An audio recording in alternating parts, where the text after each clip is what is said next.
Bismillahirrahmanirrahim. Alhamdulillahi rabbil alamin. Nahmaduhu wa nasta'inuhu wa nastaghfiruh.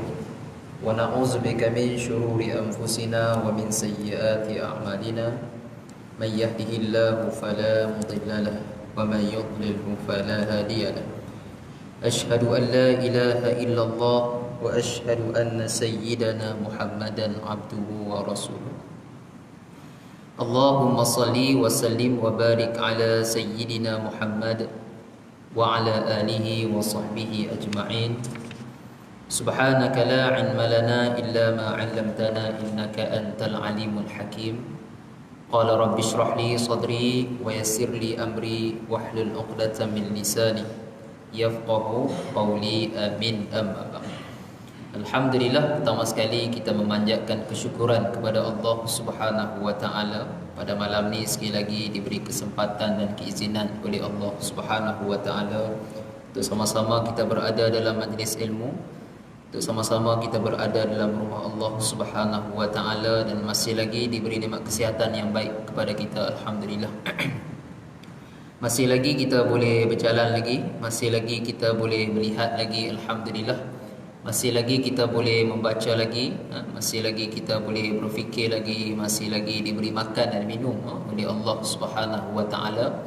Masih lagi kita diberi nikmat penginapan lagi, masih lagi kita diberi nikmat pakaian dan tempat tinggal oleh Allah Subhanahu wa taala. Maka segala nikmat yang Allah kurniakan kepada kita daripada dulu, sekarang dan juga akan datang, sama-sama kita bersyukur kembali kepada Allah Subhanahu wa taala dengan kita menggunakan kembali segala nikmat yang Allah berikan kepada kita, gunakan kepada jalan kebaikan dan jalan kebajikan.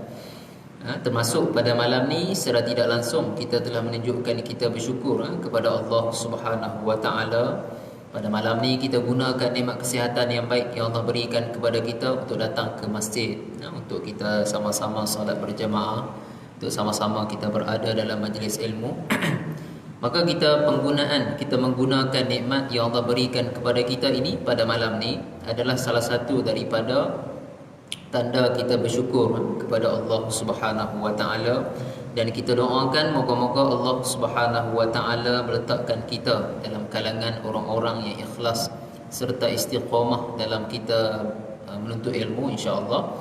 Ikhlas dan istiqamah juga dalam kita beramal dengan ilmu, ikhlas dan istiqamah juga dalam kita berjuang membela agama Allah Subhanahu wa taala, insya-Allah. Tuan-tuan muslimin muslimat yang dirahmati oleh Allah Subhanahu wa taala, pada malam ni kita menyambung pengajian kitab kita, iaitu kitab Matla'ul Badrain yang dikarang oleh Syekh Muhammad bin Ismail Dawud Al-Fatani. Maka kitab yang kita bincangkan ini adalah berkaitan dengan hukum hakam fiqh lah, hukum hakam fiqh. Cumanya perbincangan di masjid kita ini adalah berkaitan dengan hukum hakam fiqh solat, ataupun kita kata fiqh semayang, hukum hakam berkaitan dengan solat. Dan perbincangan kita berkaitan dengan semayang ini, solat ini, telah pun melalui beberapa topik lah, dan sebelum ni kita dah bincang berkaitan rukun sembahyang, dan kita juga telah bincang berkaitan dengan sunat ketika sebelum sembahyang, sunat sebelum sembahyang, dan kita juga telah masuk sedikit berkaitan dengan sunat ketika mana sembahyang. Dan pada malam ini insya-Allah sedikit perkongsian kepada tuan-tuan dan puan-puan sambungan daripada pengajian yang lalu, iaitu kita membincangkan pada malam ini salah satu daripada sunat ab'ad, sunat yang sangat-sangat dituntut dalam semayang. Maka iaitu secara khusus kita bincang pada malam ni adalah berkaitan dengan membaca doa qunut, ketika mana rakaat yang kedua dalam semayang subuh. Itu kita akan bincangkan pada malam ini. Maka perbincangan berkaitan dengan doa qunut ini boleh kita bincangkan dari pelbagai aspek lah, pelbagai hukum yang boleh kita bincangkan. Walaupun sebahagian menganggap bahawasanya dia kata saya ni setiap hari lah baca doa qunut ni. Maksud kata ilmu berkaitan doa qunut ini telah pun dia kata dia dah tahu dah. Dia dah tahu dah, dia kata. Jadi dia kata berkaitan dengan doa kunut ni nak bincang apa lagi? Nak bincang apa lagi berkaitan dengan doa kunut? Maka tuan-tuan dan puan-puan, doa kunut ini boleh kita bincang dari pelbagai pelbagai, dan mungkin sebahagian telah pun mengetahui. Sebahagian telah pun mengetahui perbincangan yang terperinci berkaitan dengan doa kunut, dan sebahagian berkemungkinan hanya mengetahui asas-asas sahaja berkaitan doa kunut. Baik, antara yang boleh kita bincangkan berkaitan dengan doa kunut ini, tuan-tuan dan puan-puan, adalah yang pertama, takrifan bagi kunut itu. Selalu kita sebut saya membaca doa kunut, maka orang tanya kunut itu apa maksudnya? Qaf nun waw ta itu, kunut itu apa maksudnya? Dari sudut nak terjemah dalam bahasa Melayu, maka kita nak terjemahkan kalimah kunut itu dengan maksud apa? Jadi sebahagian mungkin tahu lah, sebahagian mungkin tahu, dan sebahagian mungkin hanya menyebut kunut tapi tidak mengetahui maknanya dalam bahasa Melayu. Baik, kita juga boleh bincang berkaitan dengan maksud kunut nazilah. Orang duk baca selalulah kunut nazilah, an-nazilah. Maka apa maksud an-nazilah tu? Apa maksud an-nazilah? Kita sentiasa menyebut an-nazilah, maka apa maksud dia? Dan bila kita nak baca an-nazilah ini, kunut nazilah ini bila kita nak baca, dan pada rakaat berapa yang kita nak baca, dan pada semayang mana yang kita nak baca. Kita boleh bincangkan benda tu insya-Allah lagi. Dan kemudian tuan-tuan dan puan-puan, hukum berkaitan dengan kunut, adakah doa kunut ini boleh dipanjangkan ketika mana semayang subuh? Adakah boleh dipanjangkan ikut suka hati kita, ataupun ia ada satu garis panduan yang ditetapkan oleh para ulama? Kita akan bincangkan nanti. Dan kemudian bagaimana kalau kita melakukan doa kunut pada rakaat yang lain selain daripada rakaat yang kedua sembahyang subuh? Contoh, kita melakukan doa kunut pada rakaat yang pertama sembahyang subuh, maka adakah ia dikira sebagai doa kunut, ataupun kita kena melakukan sesuatu untuk kita nak cover balik kesilapan tersebut? Bagaimana kita nak lakukan, kita akan bincang nanti. Dan satu lagi perbincangan juga berkaitan dengan kalau tok imam yang kita jadi makmum, tok imam tu dia mazhab lain, mazhab al-Imam Abu Hanifah umpamanya, mazhab Hanafi umpamanya, maka mereka tak baca kunut mereka tak baca kunut. Maka bagaimana tindakan kita? Adakah kita boleh membaca doa kunut ataupun kita tinggal? Dan bila mana kita tinggal, adakah kita kena sujud sahwi? Itu dia punya persoalan, kadang-kadang orang tanya. Dan banyak lagi lah benda yang kita boleh bincangkan, antaranya selawat pada akhir doa kunut. Bagaimana lafaz selawat dia? Ada orang baca dengan wa baraka wa salam, ada orang baca dengan wa barik wa salim, ada orang baca dengan sallallahu, ada orang baca dengan wa sallillah. Jadi yang mana satu yang warid daripada Nabi kita Muhammad SAW dan yang boleh kita beramal? Macam tu, tuan-tuan dan puan-puan.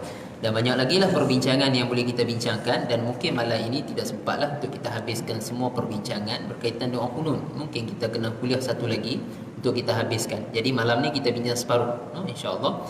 Separuh berkaitan dengan perbincangan doa kunut, dan lagi separuh lagi kita akan bincang berkaitan dengan makna bagi doa kunut itu, dia punya terjemahan dia.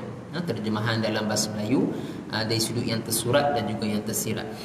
Baik, tuan-tuan muslimin muslimat yang dirahmati oleh Allah Subhanahu wa taala. Kita tengok muka surat yang 70, muka surat yang ke-70 nombor 121E ini. Qala musannif rahimahullahu taala wa nafa'ana bihi wa bi ulumihi fid dharain amin. Wa qala musannif dia kata sunat ab'ad, antaranya yang ini, yang kelima ini adalah membaca doa kunut, iaitu dibaca pada rakaat yang kedua sembahyang subuh, dalam sembahyang witir separuh kedua dalam bulan Ramadan, dan pada tiap-tiap sembahyang jika berlaku bala atau dugaan. Ini musannaf kita sebutlah, pengarang kita sebut. Dia kata antara sunat ab'ad. Sunat ab'ad ini, tuan-tuan dan puan-puan, tuan-tuan pun sedia maklumlah sunat ab'ad ini. Sunat ab'ad ini adalah sunat yang dituntut kepada kita untuk kita lakukan. Kalau tuan-tuan tidak melakukan, terlupa dengan sengaja, terlupa ataupun sengaja tidak buat, maka tuan-tuan disunatkan untuk sujud sahwi, bukan wajib, bukan wajib. Jadi contoh, kalau tuan-tuan tak buat doa kunut, terlupa doa kunut, maka tuan-tuan disunatkan disunatkan untuk sujud sahwi. Macam tu. Dia bukan wajib. Tapi kalau kita sujud, dia selesai masalah. So kita sembahyang kita tu kembali sempurna. Macam tu. Tapi kalau tuan-tuan tidak sujud sahwi, tuan-tuan terlupa doa kunut tadi, tak sujud sahwi, maka sembahyang kita tu dia akan jadi cacat. Dia akan jadi cacat. Maka orang tanya macam mana kecacatan tu, Ustaz Macam mana kecacatan yang kita maksudkan apabila kita meninggalkan doa kunut ini? Kecacatannya bagaimana? Maka tuan-tuan dan puan-puan, kita fahami daripada istilah sunat ab'ad itu. Sunat ab'ad ni dia punya ejaan dia alif ba ain alif dad. Dia berasal daripada kalimah ba'dun. Ba'dun ni nak terjemah bahasa Melayu separuh, setengah. Macam tu. Maksud kata apabila dipanggil sunat ab'ad, sunat itu merupakan sebahagian daripada sembahyang. Jadi seolah macam kita katakan bahawasanya kita, badan kita ini, kulit-kulit kita, bulu-bulu kita, apa semua ni, rambut kita, seolah macam itu sunat ab'ad. Adapun daging-daging kita apa semua ni, tulang, itu rukun. Seolah macam rukun dalam sembahyang. Jadi yang sunat ab'adnya kulit kita, bulu-bulu, rambut kita, apa semua, kuku kita, itu seolah-olah ulama mengumpamakan dengan sunat ab'ad. Jadi kalau tuan-tuan meninggalkan doa kunut, jadi seolah-olah kuku tuan-tuan tercabut, bulu kita tak ada, rambut kita tak ada. Kalau kita cover balik dengan sujud sahwi, maka rambut tu ada balik, kuku tu ada balik. Seolah macam tu. Dia tak sama dengan sunat hai'ah. Sunat hai'ah ni tuan-tuan dan puan-puan, sunat hai'ah ni sunat perhiasannya. Seolah macam kita pakai baju, pakai jam, tak pakai jam pun tak apa. Pakai cincin, tak pakai cincin pun tak apa. Pakai gepiah, serban, tak pakai serban pun tak apa. Sunat hai'ah ni contohnya macam tasbih, ketika mana rokok, sujud dan sebagainya, doa iftitah lagi. Itu semua sunat hai'ah. Kalau kita tak buat pun masih tak ada masalah. Masih tidak ada masalah. Boleh faham tuan-tuan dan puan-puan. Jadi sunat ab'ad ni seelok kita buat lah. Kita buat. Kalau kita tak buat, kita sujud sahwi Okey, baik tuan-tuan dan puan-puan. Sebelum kita membincangkan berkaitan dengan doa kunut secara lebih mendalam, hukum hakam berkaitan dengan kunut ini secara lebih mendalam, maka tuan-tuan kena memahami maksud kunut itu sendiri. Maksud kunut itu kita kena faham dulu. Apa maksud kunut? Dan kita orang Melayu kita sebut doa kunut. Jadi adakah sebutan itu tepat ataupun sebaliknya? Kita sebut doa kunut. Maka tuan-tuan dan puan-puan, kalau kita tengok balik dia punya terjemahan dia, para ulama menyatakan bahawasanya al-qunut lughatan ad-du'a. So kata lafaz qunut, qaf nun waw ta tu, khanata, qunut ni adalah dengan maksud ad-du'a, dengan maksud doa. Jadi qunut doa, itu maksud dia. Gitu. Jadi tuan-tuan fahamlah lepas pada ni. Qunut, istilah qunut tu doa. Macam tu. Jadi kita orang Melayu kita sebut doa kunut. Jadi terjemahan dia doa. Dia dua kali sebut doa. Jadi adakah itu dia sesuai ataupun tepat? Maka sudah pasti sebut tak ada masalah. Sebut tak ada masalah. Tapi di sudut susunan maksud tersebut, kita seolah macam mengulangi dua kali sebutan doa. Macam tu. Doa kunut. Jadi kalau terjemah bahasa Arabnya, bahasa Melayunya, doa. Macam tu. Kena kunut tu sendiri telah pun bermaksud doa. Macam tu. Baik. Jadi kalau sebegitu punya maksud dia, kalau orang tanya tuan-tuan, sembahyang subuh pagi ni kita nak kunut tak? Macam tu je. Sembahyang subuh pagi ni kita nak doa tak? Seolah macam tu lah. Kita sebut kunut sahaja. Dia punya sebutan dia untuk mewakili doa tersebut. Tapi tidak salah, tuan-tuan dan puan-puan, tuan-tuan nak sebut doa kunut, silakan, tak ada masalah apa. Tak ada masalah. Cumanya maksudnya macam tu. Maksudnya al-qunut itu dengan maksud doa. Boleh faham? Ini dari sudut kita kata dari sudut dari terjemahan direct daripada bahasa Arab kepada bahasa Melayu. Tetapi tuan-tuan dan puan-puan, apabila kunut yang digunakan sebagai istilah dalam sembahyang, kunut yang digunakan sebagai istilah dalam sembahyang, dia bermaksud satu zikir,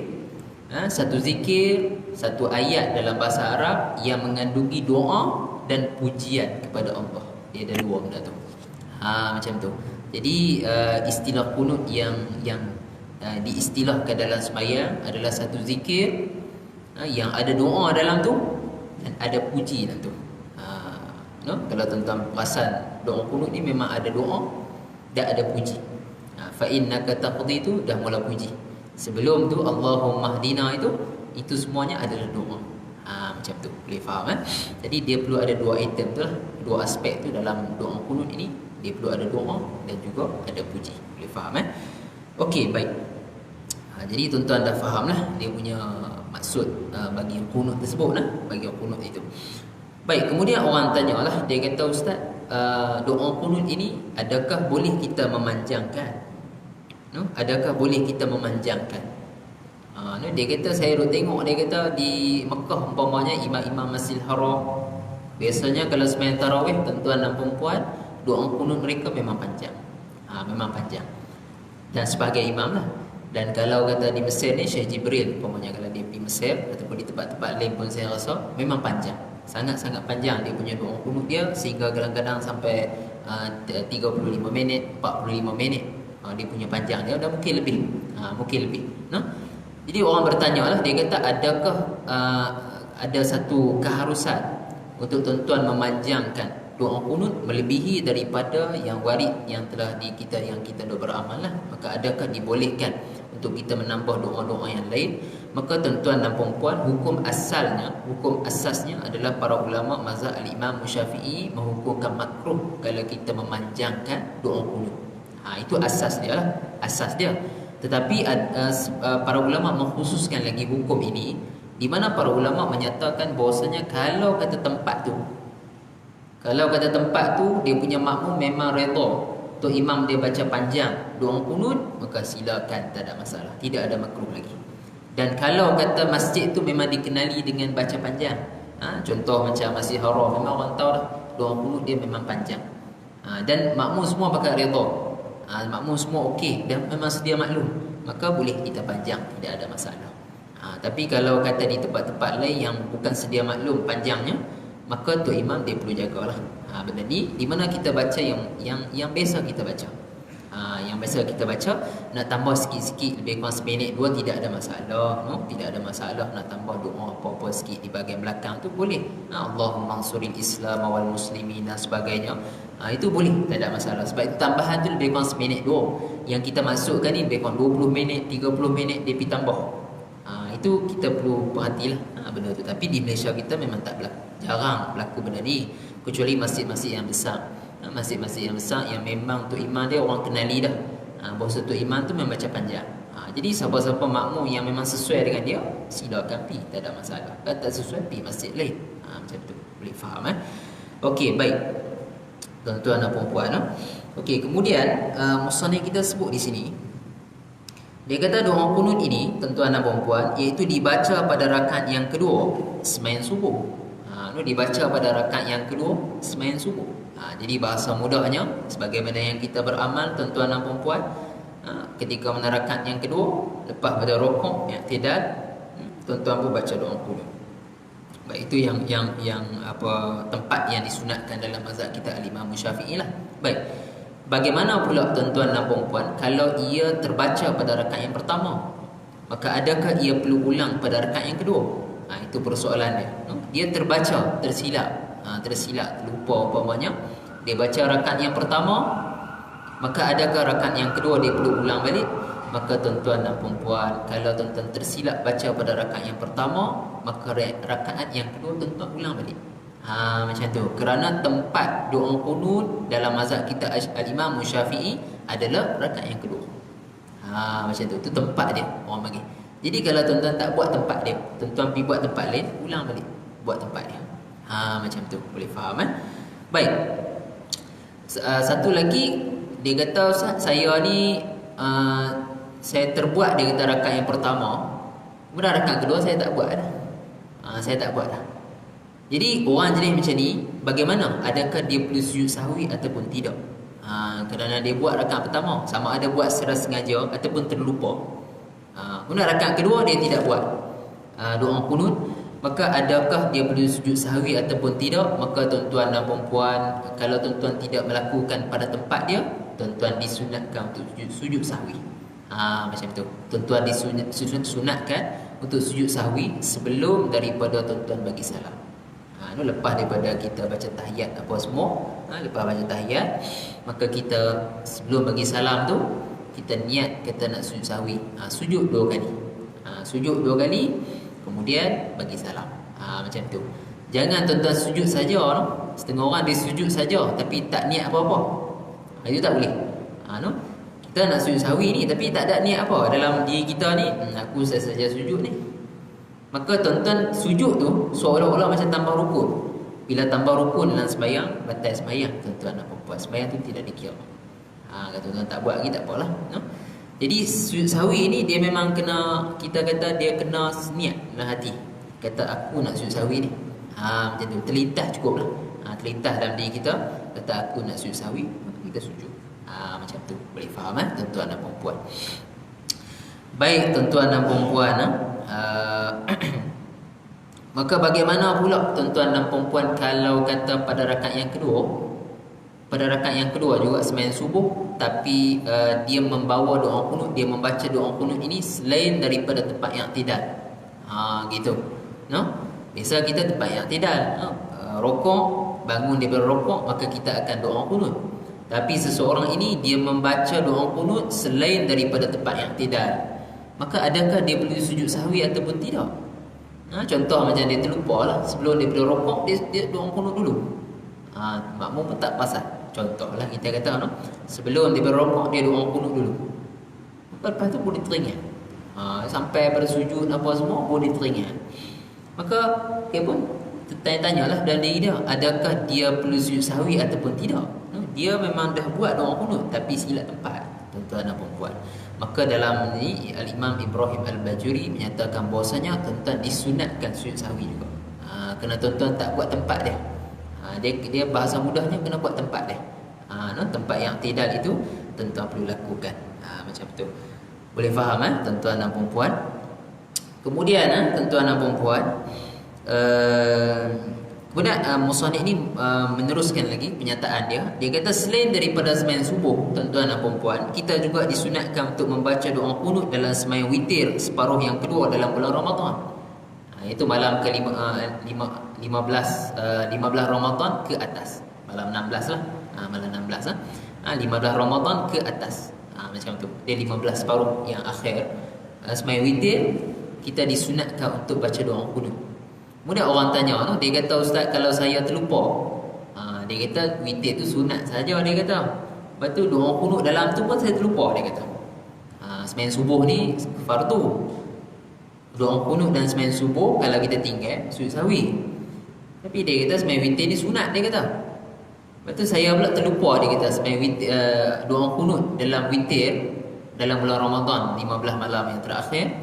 Maka dia kata, adakah saya disunatkan untuk sujud sahwi?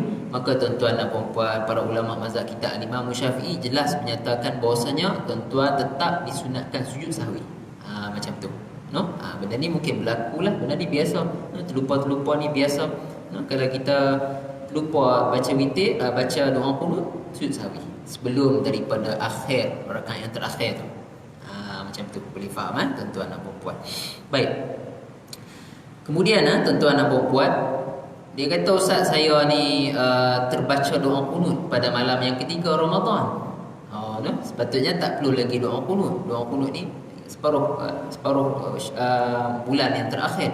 Tapi dia kata dia baca 15 malam terawal, dia kata. Malam pertama, kedua, apa semua sampai ke 10 dia terbaca. Jadi kalau tuan-tuan terbaca, maka adakah tuan-tuan disunatkan sujud sahwi?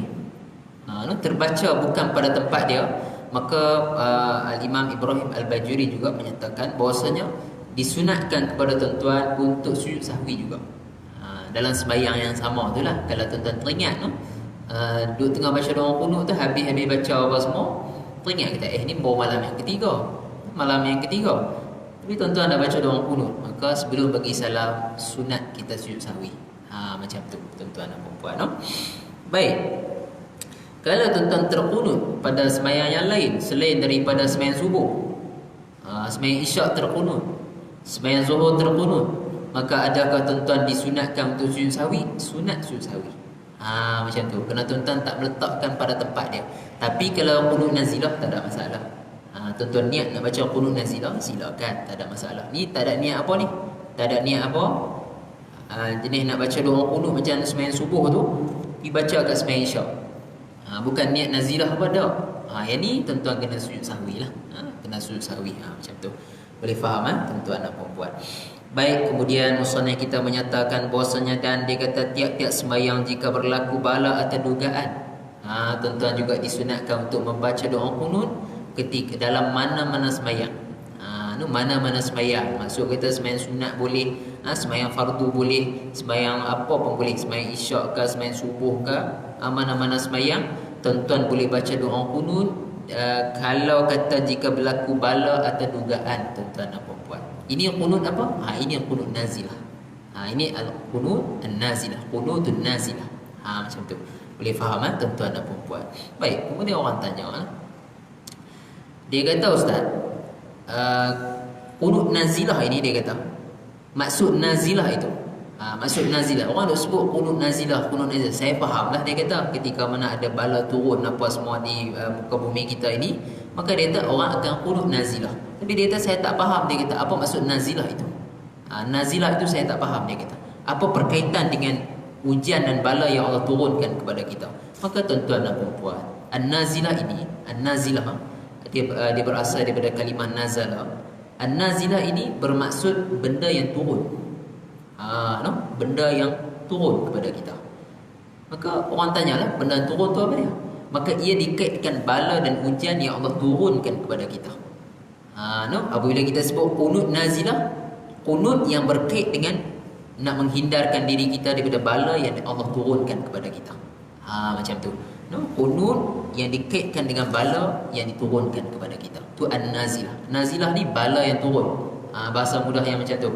Kalau kita sekarang ni tengah bawa wabak Covid ini, ini semua bala. Itu semua an-nazilah itu. An-nazilah. Jadi ketika mana dalam situasi Covid ini, tuan-tuan dan puan-puan, kita boleh, tidak ada masalah untuk mana-mana sembahyang, tuan-tuan boleh buat qunut nazilah. Tapi rakaat yang berapa tuan-tuan nak buat adalah rakaat yang terakhir dalam sembahyang. Macam tu. Contoh sembahyang isyak, rakaat yang keempat. 1, 2, 3 orang tak buat.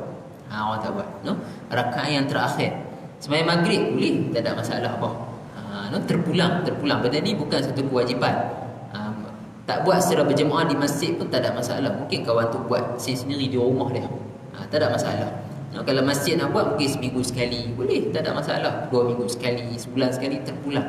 Benda ni tidak ada satu kewajipan dan sebagainya. Tapi kita digalakkan apabila ada bala bencana turun di tempat kita ataupun tempat jiran kita, tempat kawasan orang Islam dan sebagainya, maka kita disunatkan untuk qunut nazilah. Macam tu tuan-tuan dan puan-puan. Baik, kemudian orang tanyalah, dia kata, ustaz, dia kata bala jenis mana, dia kata yang menyebabkan kita perlu nazilah, perlu qunut nazilah. Bala sampai tahap mana, dia kata. Tahap mana bala tu yang perlu kita qunut nazilah. Maka disebut oleh para ulama, antaranya kemarau, tuan-tuan dan puan-puan. Kemarau yang panjang lah kita kata. Itu semua bala ujian daripada Allah SWT. Maka dia meratai semua orang, banyak orang kena. Maka satu kawasan tu seeloknya buat qunut nazilah. Macam tu, Kemudian banjir besar. Itu hujan lebat sepanjang hari, banyak hari hujan tapi nak banjir. Kita elok qunut nazilah. Kalau hujan sekat sat-sat macam ni, tu dia kira nikmat lah. Nikmat. Tapi kalau hujan dia hampir berhari-hari sampai kawasan tu nak naik ayak dah, itu dia dipanggil hujan. Bala yang Allah turunkan kepada satu kawasan tersebut. Dan juga disebut di sini wabak ta'un. Wabak ta'un. Dan juga kita wabak Covid lah. Covid ni dikira sebagai bala lah. Bala bencana daripada Allah. Dan juga peperangan. Peperangan pun boleh kita qunut nazilahkan, sama ada peperangan di kawasan kita, na'udzubillah, ataupun di kawasan-kawasan lain, negara-negara Islam dan sebagainya, Islam ditindas dan sebagainya, kita dengar je, kita boleh buat doa qunut nazilah. Qunut nazilah, boleh faham Okey, baik.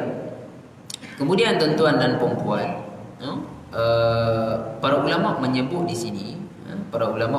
sini, ketika mana kita membaca doa qunut, tuan-tuan dan puan-puan, Maka kalau tuan-tuan perasan, maka tuan perasan ada sebahagian daripada kalangan ialah kalangan kita, kalangan apa, orang Islam kita lah,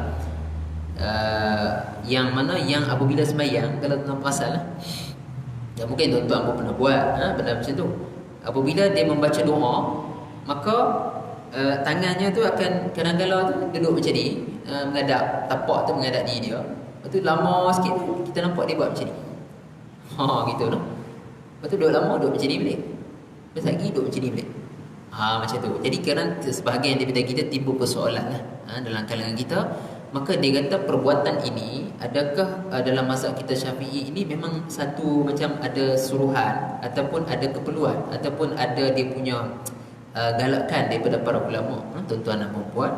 Maka kalau kita tengok dalam kitab-kitab dalam mazhab al-Imam Syafi'i ini banyaklah yang menyebut berkaitan dengan perkara tersebut, di mana para ulama kata kalau tuan-tuan memohon doa, tak kiralah doa kunut ke, doa biasa ke, lepas sembahyang ke, tak kisah doa apa, kalau tuan-tuan memohon berbentuk kebaikan, maka elok tapak tangan kita tu menghadap kita, tuan-tuan dan puan-puan.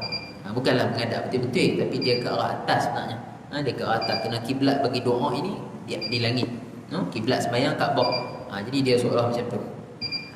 Dia menghadap ke arah atas.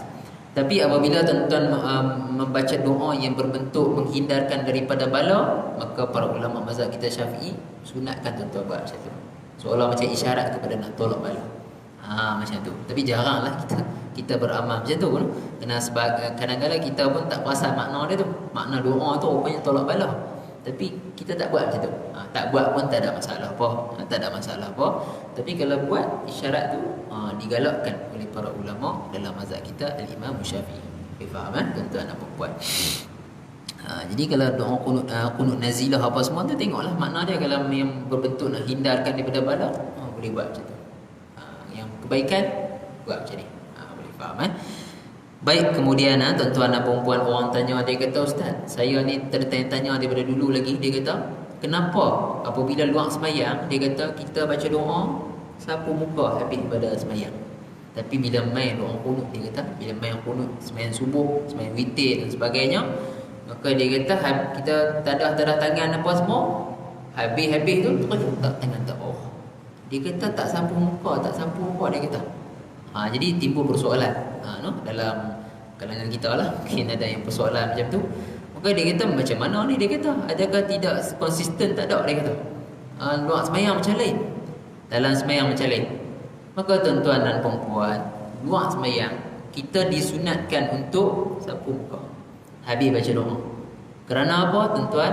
Kerana kita mengambil daripada perbuatan Nabi kita Muhammad sallallahu alaihi wasallam, di mana Nabi kita ni dalam satu hadis Nabi, antara hadisnya lah, Nabi kita baca 3 qul, Nabi kita hembuih kat tangan, dan Nabi sapu muka. Sebab apa? Nak ambil keberkatan bacaan tu. Jadi kita dah berdoa ini, kita dah berdoa tu dikena kat tangan dia, kita moga-moga ada keberkatan, dan kita pun keberkatan tu, kebaikan lah, kita kata keberkatan kebaikan ini kita sapu, moga-moga di kita ni ada tempiah keberkatan daripada doa tersebut. Itu tujuan dia. Tapi itu orang tanya dalam sembahyang, dia kata tak sapu muka ni dalam sembahyang. Maka dalam sembahyang ini mazhab kita al-Imam Syafi'i tidak mensunatkan tuan-tuan sapu muka selepas daripada kunut subuh atau kunut lain-lain dalam sembahyang. Macam tu. Dengan sebab itu kita turun. Orang tanya sebab apa? Maka sebabnya adalah nak mengelakkan daripada pergerakan yang banyak. Macam tu, Kerana kita duduk sapu-sapu ni macam-macam orang lah. Sakit dia sapu banyak kali dan sebagainya. Sebagai orang pergi sapu sekali tak apalah, sapu banyak kali, jadi pergerakan jadi banyak. Jadi nak jaga daripada 3 kali pergerakan berturut-turut tu berkemungkinan sukar. Maka mazhab kita al-Imam Syafi'i menyatakan bahawasanya tidak disunatkan dalam sembahyang untuk kita sapu muka. Macam tu. Boleh tuan-tuan? Sikit lagi. Kemudian orang tanya, dia kata, Ustaz, habis tu kalau dah tak sapu muka, saya nak sapu dada, dia kata. Pula tuan-tuan dan perempuan, nak sapu dada luar sembahyang dan dalam sembahyang, maka boleh ke tak? Maka dalam mazhab kita al-Imam Syafi'i, sapu dada tidak digalakkan. Bukan tak digalakkan, maksudnya tak ada kelebihan apa-apa lah. Sapu muka tu afdal lagi. Dalam sembahyang baik, luar sembahyang baik. Dalam sembahyang lagilah tak perlu sapu apa-apa lah. Luar sembahyang sapu muka sudah. Macam tu, tuan-tuan. Baik, kemudian tuan-tuan dan puan-puan, satu lagi last kita pun insya dah masuk adalah kalau tuan-tuan sembahyang berimamkan dengan orang yang tidak membaca qunut. Tuan-tuan berimamkan dengan orang yang tidak membaca doa qunut, maka bagaimanakah kita punya cara kita? Adakah kita nak lakukan qunut juga ataupun kita tak buat terus? Macam tuan-tuan sembahyang di belakang dari Imam Masjidil Haram, maka adakah tuan-tuan nak baca doa qunut sebab dia tak baca? Maka tuan-tuan diberi dua pilihan, sama ada nak baca ataupun tidak, terpulang, tak ada masalah. Kalau tuan-tuan tak baca, tuan-tuan disunatkan sujud sahwi.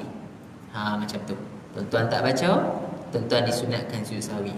Tapi kalau tuan-tuan baca, pastikan tuan-tuan boleh sempat kejar dia, ligan dia, sehingga dia bangun di antara dua sujud.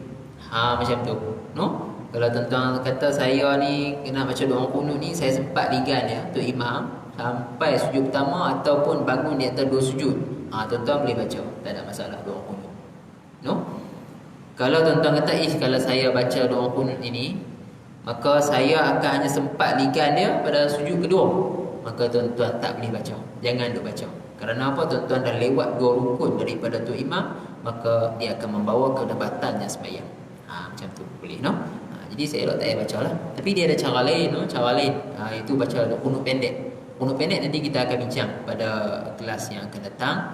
Dia ada satu beberapa lafaz yang tuan-tuan boleh baca untuk qunut pendek. Jadi kita boleh baca qunut pendek tu ketika mana berdepan dengan imam yang tidak membaca, gitu. Baik, jadi cukup sekadar itulah perbincangan kita pada malam ini berkaitan dengan doa qunut. Moga-moga ada dia punya manfaat dia lah, manfaat dia insya-Allah dan kebaikannya. Jadi cumanya akhirnya saya buka soalan. Aku nak tanya apa-apa, satu dua soalan sikit ringkas ya. Mungkin ada apa-apa yang kemusykilan boleh tanyakan insya-Allah.